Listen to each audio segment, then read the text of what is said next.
Paramashivoham.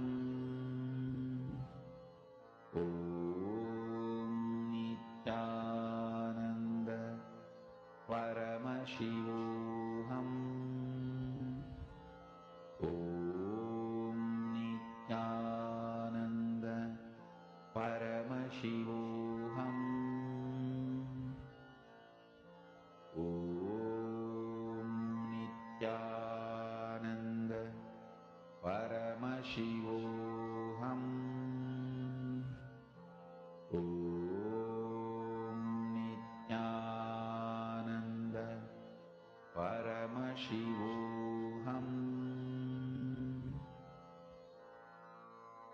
Mahamahāvāgya, spiritual lullaby for samadhi, and Suprabhatam, wake up call, wake up song for Paramashiva. This Mahamahāvāgya is spiritual lullaby for you to fall into samadhi. Suprabhatam, wake up song for Paramashiva to wake up in you. Just remember this one powerful cognition. This Mahamahāvāgya puts me in samadhi. This is spiritual lullaby for samadhi, and Suprabhatam, wake up song for Paramashiva in me, for Paramashiva to manifest. With this one spiritual powerful cognition, chant this Mahamahāvāgya.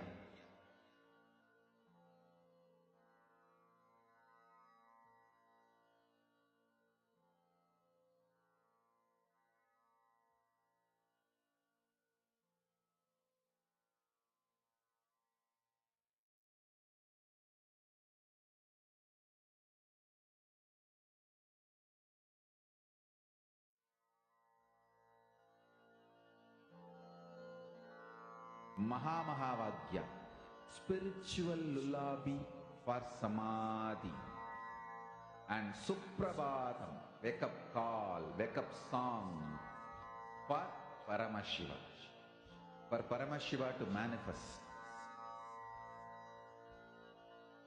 With this one spiritual powerful cognition, chant this Mahamahāvāgya. Om Nithyananda Paramashivoham. Om Nithyananda Paramashivoham. Om Nithyananda Paramashivoham.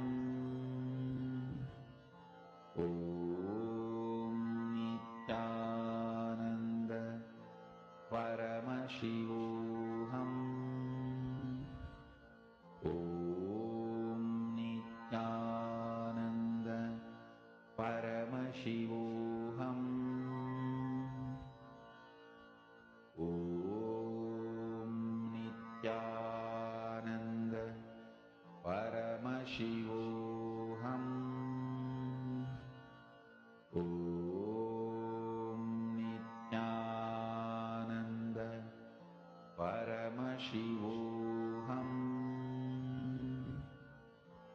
Om Nithyananda Paramashivoham. Om Nithyananda Paramashivoham. Om Nithyananda Paramashivoham. Om Nithyananda Paramashivoham. Om Nithyananda Paramashivoham.